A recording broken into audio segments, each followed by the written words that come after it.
अपने उद्बोधन के लिए, मालवी में अपनी बात कहने के लिए, तो उनके पहले मैं बड़े हृदय के साथ में आमंत्रित करता हूं हमारे आज कार्यक्रम के मुख्य अतिथि आदरणीय श्री डॉक्टर निरंजन जी आर्य साहब को, जो कि 600 किलोमीटर दूर से हमारे अनुरोध पर अपने बिना किसी उसके एक बार में ही मान गए। मुझे तो बड़ा आश्चर्य हो रहा है कि मैं जब उनके साथ बैठ के आ रहा था तो मुझे लग रहा था कि मैं क्या सचमुच में डॉक्टर निरंजन आर्य सर के साथ बैठा हुआ हूं, और वो ऐसे बतिया रहे थे जैसे सहज कोई दो मित्र आपस में बतिया रहे हो। सर हृदय से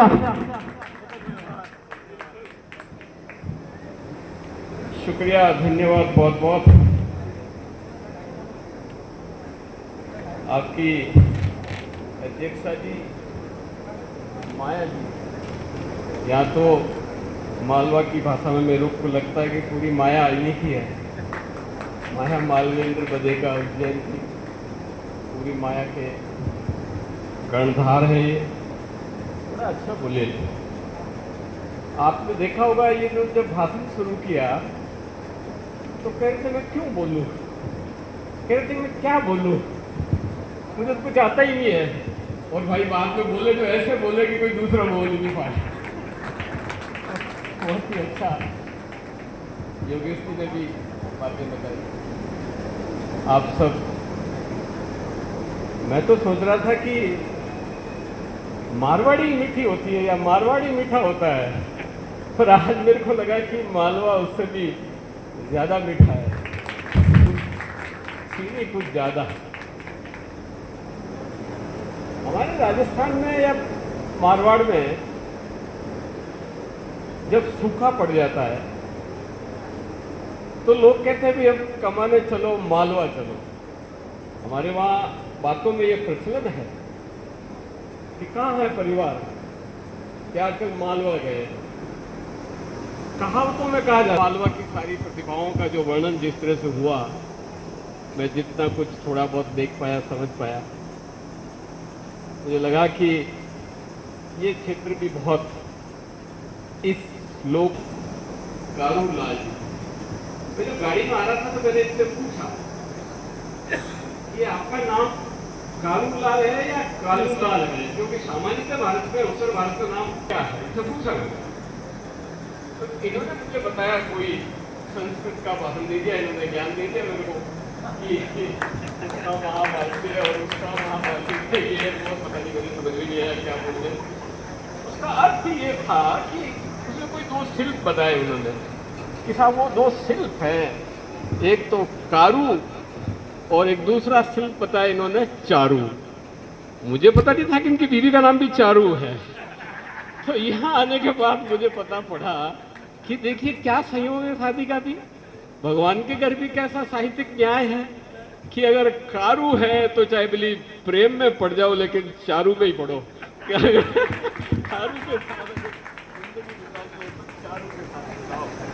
ये एक विलक्षण अनुभव, जिसे कहना चाहिए अनुपम उदाहरण है। तो कितना अच्छा चारू और कारू का ये जोड़ है, बेजोड़ है, मिलन है। मैं सोचता हूँ कि भगवान इनके वैवाहिक जीवन को, इनकी खुशियों को, आपसी समझ को, एक दूसरे के प्रति लगाव है या अभी, क्योंकि लोग कहते हैं कि प्रेम विवाह होता है कि मतलब शादी के बाद में प्रेम हट जाता है, केवल विवाह ही रहता है। तो आपके तो मैं सोचता हूँ कि मौलिक प्रेम विवाह होगा, इसलिए प्रेम भी है और विवाह भी है, तो भगवान उसको बनाए रखे। श्री कला मोहन में ये भी देख रहा था, पढ़ रहा था, असम में किया जो भी हुआ, दुर्घटना हुई,